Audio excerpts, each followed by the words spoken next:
आप सभी का जो है वो फर्स्ट अटेम्प्ट जेई मेंस का खत्म हो चुका है। अब बारी है सर बोर्ड्स की और सेकंड अटेम्प्ट की, और उसके बाद में जो हमारा अल्टीमेट टारगेट है that is sir JEE advance. But आज की इस वीडियो में हम लोग बात करने जा रहे हैं सिर्फ और सिर्फ बोर्ड्स और सेकंड अटेम्प्ट, उस तक हमारी क्या स्ट्रेटेजी रहनी चाहिए। जो 12th वाले बच्चे हैं वो बोर्ड से होकर जाएंगे और जो ड्रॉपर स्टूडेंट्स हैं वो बोर्ड्स को बाईपास करके जाएंगे क्योंकि वो बोर्ड्स ऑलरेडी दे चुके हैं। तो सर अब क्या करना चाहिए? तो अगर कोई बच्चा लास्ट 10 ईयर के पीवाईक्यूज पर सब्जेक्ट बहुत अच्छे से कर लेता है तो मान के चलिए आप 75% बहुत आसानी से स्कोर कर लोगे। हेलो बच्चों, बहुत बहुत नमस्कार, स्वागत है आप सभी का। तो आप सभी का जो है वो फर्स्ट अटेम्प्ट जेई मेंस का खत्म हो चुका है। अब बारी है सर बोर्ड्स की और सेकंड अटेम्प्ट की, और उसके बाद में जो हमारा अल्टीमेट टारगेट है that is sir JEE advance, उसको भी हम लोग सर कवर करेंगे। बट आज की इस वीडियो में हम लोग बात करने जा रहे हैं सिर्फ और सिर्फ बोर्ड्स और सेकंड अटेम्प्ट जो कि हमारा अप्रैल अटेम्प्ट है, उस तक हमारी क्या स्ट्रेटेजी रहनी चाहिए। ठीक है, जो आपका सेकंड अटेम्प्ट है बेटा वो 2 से लेकर 9 अप्रैल के बीच में शेड्यूल्ड है। तो आज जिस पॉइंट पे आप खड़े हो, जिनका बोर्ड्स है, मैं मान के चल रहा हूं कि सीबीएसई के हिसाब से 18 फेब से आपके बोर्ड स्टार्ट हो रहे हैं। हो सकता है कुछ बच्चों के पहले स्टार्ट हो रहे हो, कुछ बच्चों के बाद में। तो करीबन 20 दिन आपके जो बोर्ड्स में बचे हैं। और जेई मेंस सेकंड अटेम्प्ट जो कि अप्रैल अटेम्प्ट है उसमें अभी 60 दिन बचे हैं, मतलब पूरे 2 महीने बचे हैं सर। और जेई एडवांस सर इसमें तो अभी करीबन 3.5 महीने बचे हैं। 17 मई को हमारा पेपर है। तो अभी सिर्फ हमें इस पॉइंट तक पहुंचना है बहुत अच्छे से। जो 12th वाले बच्चे हैं वो बोर्ड से होकर जाएंगे और जो ड्रॉपर स्टूडेंट्स हैं वो बोर्ड्स को बाईपास करके जाएंगे क्योंकि वो बोर्ड्स ऑलरेडी दे चुके हैं। ठीक है, हाँ ना। तो सर अब क्या करना चाहिए? तो पहली चीज, अगर आप बोर्ड्स की प्रिपरेशन कर रहे हो तो आप पीवाईक्यूज बहुत अच्छे से सॉल्व कीजिए। ठीक है, मैं अगर अपने बोर्ड्स की टाइम की बात करूं तो अगर कोई बच्चा लास्ट 10 ईयर के पीवाईक्यूज पर सब्जेक्ट बहुत अच्छे से कर लेता है तो मान के चलिए आप 75% बहुत आसानी से स्कोर कर लोगे। उसमें क्या डेफिनेशंस, क्या डेरिवेशंस यूज हो रही हैं सर, वो भी हमने बहुत अच्छे से देखा, उनको याद रखा, कैसे लिख कर आना है वो भी देखा, अपने आप को एक प्रेजेंटेबल फॉर्म में वहां पर पेपर में प्रेजेंट करके आना है ताकि हमें बोर्ड्स में जो है वो मार्क्स मिल सके। और साथ में सैंपल पेपर्स जो है वो एक बहुत इंपॉर्टेंट रोल प्ले करते हैं। तो सैंपल पेपर्स आपको स्कूल की तरफ से भी मिलते हैं, वरना नेट पे भी अवेलेबल हैं, आप सैंपल पेपर्स भी सॉल्व कीजिए। ठीक है, अब जब आप बोर्ड्स की प्रिपरेशन कर रहे होंगे, बहुत सारे बच्चों ने स्टार्ट भी कर दी है, कुछ लोग होंगे कि सर अब हम बोर्ड्स पे ध्यान देने वाले हैं, तो कोई दिक्कत नहीं है, आप पीवाईक्यूज निकालिए, पीवाईक्यूज स्टार्ट करें सॉल्व करना, क्योंकि कॉन्सेप्ट और थ्योरी सेम है, बस अब हमें थोड़ा सा अपने आंसर्स को डिस्क्रिप्टिव बनाना है, लिखकर दिखाना है। तो ये 3 चीजें जो है वो आप ध्यान से कवर करने वाले हैं बोर्ड्स के लिए। बात आती है सर मेंस सेकंड अटेम्प्ट या अप्रैल अटेम्प्ट के लिए सर क्या क्या चीजें हमें ध्यान रखनी चाहिए। सबसे पहली चीज तो भाई जो आपका डैमेज्ड पार्ट है उसको रिपेयर करो, क्योंकि जब आपने पेपर दिया तो आपको बहुत सारी अपनी गलतियां समझ में आ गई होगी कि सर मैं ये चैप्टर छोड़ के गया, मैं ये सब्जेक्ट छोड़ के गया, मैं ये वाली चीज पढ़कर ही नहीं गया। तो जो भी आपका डैमेज्ड पार्ट है, जो आपने बिल्कुल छुआ ही नहीं, जैसे कुछ बच्चे जो है वो मैथमेटिक्स में कोऑर्डिनेट ज्योमेट्री बहुत ज्यादा बोलते हैं, मैं एक एग्जांपल की बात कर रहा हूं। तो भाई अब कोऑर्डिनेट ज्योमेट्री के जो चैप्टर्स हैं उनके लेक्चर्स निकालिए, उनके नोट्स अगर आपने बना रखे हैं तो उनको नोट्स को रिवाइज कीजिए, क्वेश्चन प्रैक्टिस कीजिए। अगर नोट्स नहीं बनाए हैं तो वापस से वीडियो देखकर फिर नोट्स बनाओ और सारी चीजें वापस से लिखकर जैसे आप पहली बार पढ़ते हो वैसे पढ़िए। हाँ, ये काम आपको करना पड़ेगा, क्योंकि अब हम ये नहीं बोल सकते कि भाई ये वाला चैप्टर पढ़ जा, ये वाला चैप्टर छोड़ जा, क्योंकि जब से पेपर हमारा शिफ्ट वाइज होने लगा है तो कौन सी शिफ्ट में कौन से टॉपिक से सवाल पूछ लेंगे ये बड़ा ही बोलना अब मुश्किल हो गया है, समझ गए? क्योंकि जैसे बोला जाता है कि भाई ये इंपॉर्टेंट टॉपिक है, इससे सवाल आएगा, बट तुम अपनी शिफ्ट में पेपर देने गए, पता चला वहां से सवाल दिखा ही नहीं। तो उसका कारण है कि पेपर अब जो है वो शिफ्ट वाइज हो रहे हैं। हो सकता है उस टॉपिक के जो है वो सवाल किसी और शिफ्ट में डिस्ट्रीब्यूटेड हो, तो इसलिए आप सिलेबस का एक पूरा ओवरव्यू आपको कंप्लीट करना है। तो जो भी आपका डैमेज्ड पार्ट है उसको रिपेयर करो। यस, रिपेयर के लिए आपको क्या है, थ्योरी लेक्चर्स की जरूरत है और क्वेश्चन प्रैक्टिस की जरूरत है, जो कि मंजिल के लेक्चर्स में भी अवेलेबल है। वरना आप जिस भी स्टडी मटेरियल, जिस भी कोचिंग को या जिस भी करिकुलम को फॉलो करते आए हो वहां पे आपको पढ़ाया गया होगा, वापस उसके नोट्स निकालो। फिर अब आपको टाइम बाउंड प्रैक्टिस करनी है, क्योंकि एक मेजर जो बोलते हैं ना थॉट निकल कर आता है पेपर देने के बाद में, बच्चे बोलते तो यही है कि सर हमने पढ़ा तो था बट वहां पर हम अपने जितनी नॉलेज थी उसके प्रोपोर्शनल में नंबर नहीं ला पाए। तो उसका कारण रहता है भाई टाइम बाउंड प्रैक्टिस, कि आप जो है वो किसी सवाल में ज्यादा ही देर तक लगे रहे, आपको फॉर्मूला क्लिक नहीं किया, आपने कैलकुलेशन मिस्टेक कर दी, आप कहीं पर स्टक रहे, आगे वाला पेपर आप देख ही ना पाए।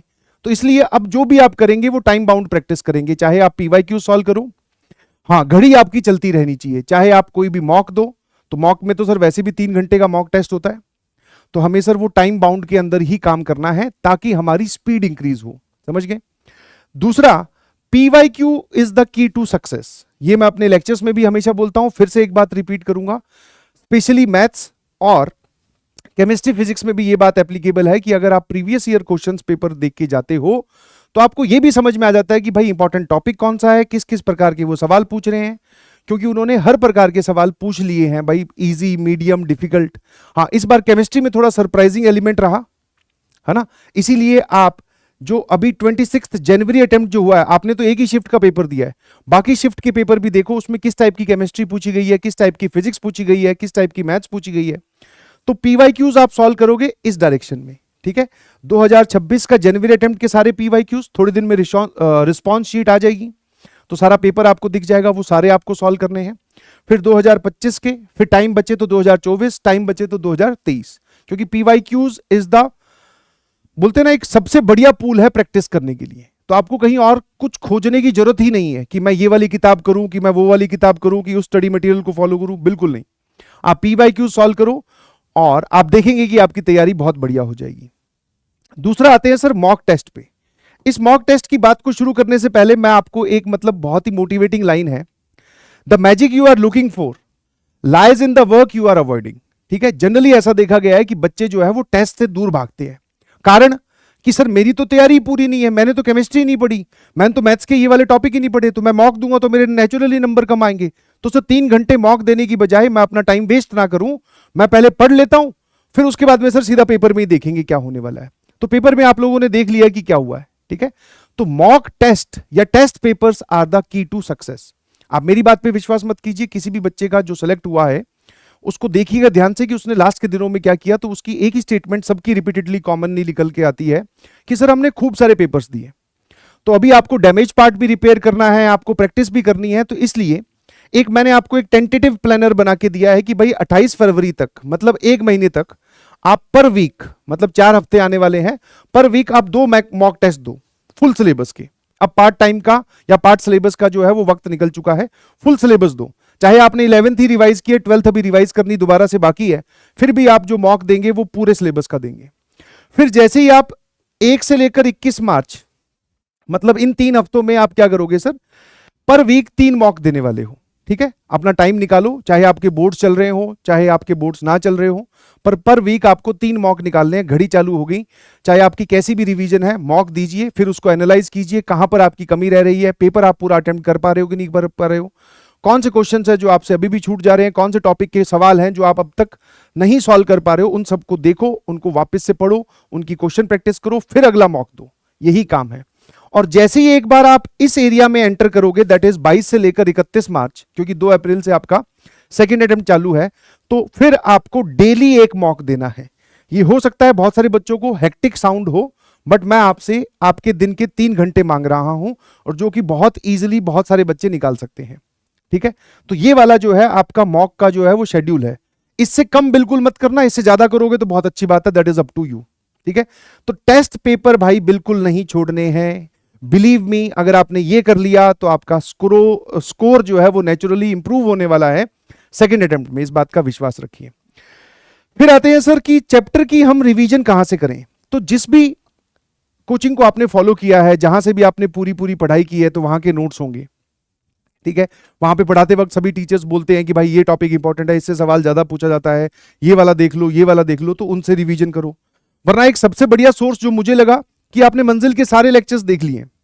मैं लेक्चर्स दोबारा देखने के लिए नहीं बोल रहा हूं, मैं आपको बोल रहा हूं कि भाई उनके पीडीएफ नोट्स तो आपके पास अवेलेबल है, उन पीडीएफ नोट्स से रिवीजन कीजिए, उसमें जो क्वेश्चन आपको सॉल्व करवाया उनको दोबारा सॉल्व कीजिए प्लीज। ठीक है, हाँ है ना। तो जो चीजें आप कर चुके हो उन्हीं को ही दोबारा आपको करना है, कोई नई चीज की ओर अट्रैक्ट मत होइएगा प्लीज, नए सोर्स की तरफ मत भागिएगा, क्योंकि जब आपके नंबर नहीं आते तो आपको बहुत इजीली डाइवर्ट किया जा सकता है नए सोर्स की तरफ। समझ में आया कि भाई अब की बार तूने ये किया था, तुझे भी पता चल रहा है कि हाँ यार इससे तो नंबर नहीं आए, अब ये करके देख। ऐसा नहीं करना है। जो भी आपने नोट्स बनाए हैं, जो भी आपने प्रैक्टिस की है, उसी को ही दोबारा हमें बहुत अच्छे से करना है सर, और टाइम बाउंड करना है ताकि हम अपनी मेहनत को, अपनी नॉलेज को कन्वर्ट कर सके मार्क्स में। ठीक है, तो मेंस के लिए आपको ये सब चीजें करनी है, बोर्ड्स के लिए आपको ये सब चीजें करनी है।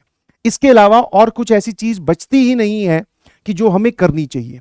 अब आगे अगर मैं बढ़ूं तो सबसे पहले सर फ्रीक्वेंटली आस्क्ड क्वेश्चंस में सबसे पहली चीज तो ये आती है सब बच्चों के दिमाग में जो मुझे उस तरफ सुन रहे हैं, क्या सर अभी भी पॉसिबल है, क्या अभी भी चांस है, क्या अभी भी मैं 99 परसेंटाइल स्कोर कर सकता हूं, क्या अभी भी मैं जेईई एडवांस के लिए क्वालिफाई कर सकता हूं? तो देख भाई, इसका जवाब जो है वो बेसिकली एग्जाम्पल बेस्ड होना चाहिए। तो ऐसे बहुत सारे एग्जाम्पल्स रिजल्ट सेलिब्रेशन में बच्चे निकल कर आते हैं जो बोलते हैं हमारा फर्स्ट अटेम्प्ट एकदम बर्बाद हो गया। अभी भी मुझे याद है, वो अभी रिजल्ट सेलिब्रेशन में विजय दिवस में मुझे एक लड़की मिलने आई थी जिसने बोला कि सर फर्स्ट अटेम्प्ट मेरा बेकार गया, शायद 97 परसेंटाइल या 96 परसेंटाइल आई। अब हो सकता है बहुत सारे बच्चे बोले सर 96 परसेंटाइल तो हमारी आ ही नहीं रही है, हम तो उससे भी खराब है। मैं आपको ये नहीं बता रहा कि उसने क्या किया, क्योंकि हर एक इंसान अपनी स्टेज से एक इंप्रूवमेंट लेवल अचीव कर सकता है। मैं ये बिल्कुल क्लेम नहीं कर रहा हूं कि भाई 60 परसेंटाइल आ रही है तो 99 तक पहुंचा जा सकता है कि नहीं पहुंचा जा सकता है। वो आपकी मेहनत पे डिपेंड करता है, आपकी डेडिकेशन पे डिपेंड करता है। बट मैं आपको उस बच्चे का थॉट प्रोसेस समझाना चाह रहा हूं कि उसने देखा कि भाई मेरा फर्स्ट अटेम्प्ट जो है वो बिगड़ चुका है, अब मुझे ड्रॉप नहीं लेना है। वो क्लास 12th की स्टूडेंट थी। तो सर बोले मुझे हर हालत में मैंने अपने आप को ये प्रॉमिस कर दिया था या मैंने ठान लिया था कि मैं ड्रॉप नहीं लूंगी।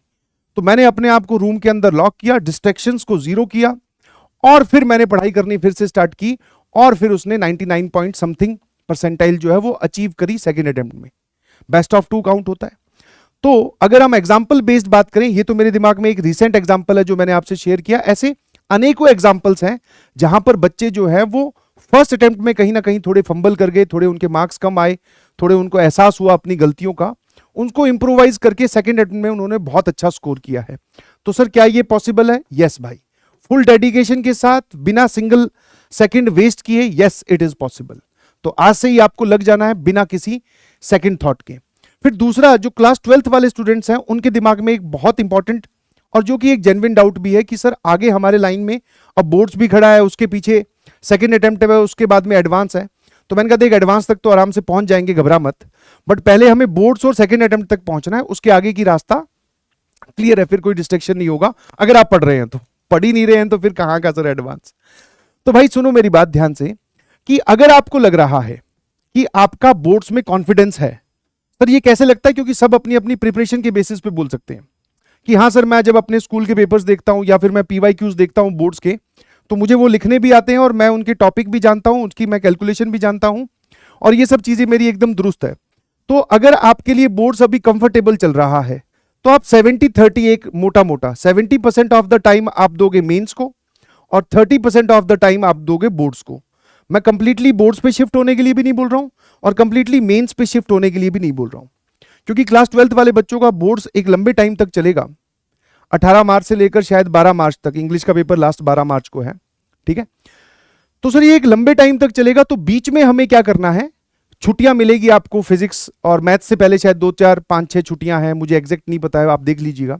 तो जब आपको वो छुट्टियां मिले बोर्ड्स के पेपर्स में, तो वहां पर आप मेंस में भी पढ़ाई कीजिए, मेंस के लिए भी पढ़ाई कीजिए, सभी बच्चे ऐसे ही करते आए हैं। तो 70-30 का अपना टाइम जो है वो बांट के रखिए।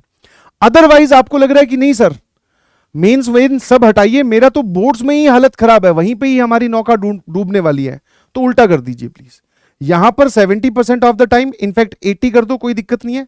20% ऑफ द टाइम आप मेंस के लिए पढ़ाई करो और वो भी टॉपिक बेस्ड, कि भैया इंपॉर्टेंट टॉपिक कौन से हैं वो मैं साथ साथ में पढ़ता रहता हूं, ठीक है। और बोर्ड्स में मैं अपनी जी जान लगा दूंगा, क्योंकि 75% वाला क्राइटेरिया मुझे हर हालत में पूरा करना है। तो अब सब लोग अपने आप को कैटेगराइज करेंगे कि हाँ भाई मेरे बोर्ड्स में कैसी हालत है। अगर कॉन्फिडेंस है तो साथ में मेंस की प्रिपरेशन, हल्की हल्की बोर्ड्स की प्रिपरेशन। और जैसे एक बार आपका बोर्ड्स वाला, जैसे मान लो आज से 3 दिन बाद में आपके बोर्ड शुरू होने वाले हैं, तो फिर कंप्लीटली उसी पे जो चैप्टर या जो पेपर आने वाला है उसकी अच्छे से तैयारी करो। फिर एक बार वो पेपर हो गया, उसके बाद में छुट्टी मिल रही है तो फिर मेंस का पढ़ो, फिर वो पेपर फिर नजदीक आए तो उसके लिए फिर से बोर्ड्स का पढ़िए। तो ऐसे आपको मिक्स करके चलना पड़ेगा। बट आपको लग रहा है कि भाई मेरी बहुत हालत खराब है, तो फिर मैं तो बोलूंगा कंप्लीटली बोर्ड्स पे शिफ्ट हो जाओ, उसमें भी कोई दिक्कत नहीं है। 80-20 भी रख सकते हो। 20 मतलब मेंस के मोस्ट आस्क्ड टॉपिक्स या रिपीटेड टॉपिक्स भी आपने देख लो, ठीक है, हाँ है ना। तो ऐसे भी चल सकते हो या फिर कंप्लीटली आप बोर्ड्स पे भी शिफ्ट हो सकते हो, कोई बड़ी बात नहीं है। एक बार बोर्ड्स अच्छे से दो, फिर उसके बाद में एडवांस तक की कहानी या सेकंड अटेम्प्ट की कहानी, उसके बोर्ड्स के बाद में भी आपके पास में टाइम बचेगा, तो फिर आप ये प्रैक्टिस और मॉक वाली चीजें फिर लगाइएगा, ठीक है। तो मेरे ख्याल से ये दोनों क्वेश्चंस मैंने अपनी नॉलेज के हिसाब से, अपने एक्सपीरियंस के हिसाब से बहुत अच्छे से आपको बताया। कुछ मिस्टेक्स जो आपको अब अवॉइड करनी है, ठीक है। सबसे पहली चीज, शुरू से शुरुआत नहीं करनी है भाई, ठीक है, हाँ है ना।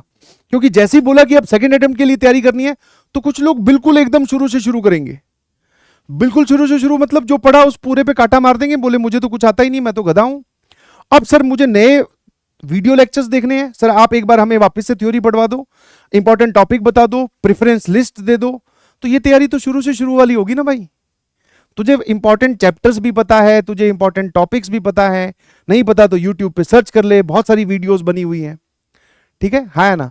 और फिर वापस सर हम बेसिक मैथमेटिक्स से शुरू हो गए फिजिक्स के अंदर या मैथ्स के अंदर, नहीं वो नहीं करना है भाई, ठीक है। वो पार्ट तूने पढ़ रखा है, तो शुरू से शुरुआत नहीं करनी है। तूने जेई फर्स्ट अटेम्प्ट देने से पहले भी बहुत सारी अपनी मेहनत की है, वो भी काउंट होगी, एक्यूमुलेट होगी, उसके आगे आपको अब स्टार्ट करना है।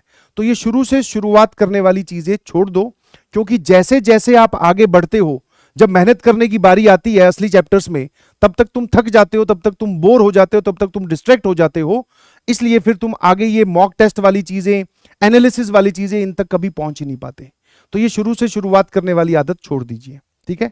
हाँ, जहां पर हो, जिस कंडीशन में हो, जितनी प्रिपरेशन की है, उससे आगे आपको बढ़ना है। Second, only theory. क्योंकि कुछ लोगों को पढ़ने का मतलब सिर्फ इतना समझ में आता है कि सामने एक वीडियो लेक्चर चल रहा है, टीचर बोल रहा है, हम नोट्स बना रहे हैं, उसकी कही हुई बातें सुन रहे हैं, हमें समझ में आ रहा है, हम सर हिला रहे हैं। ये पढ़ाई नहीं होती भाई, मार्क्स लाने वाली तो बिल्कुल भी नहीं होती। हाँ, एक स्टेप होता है ये पढ़ाई का जरूर, बट यही स्टेप नहीं होता। ये स्टेप आप लोग सभी कर चुके हैं, अब इससे आगे बढ़ो, अब प्रैक्टिस वाले स्टेप की ओर जाओ।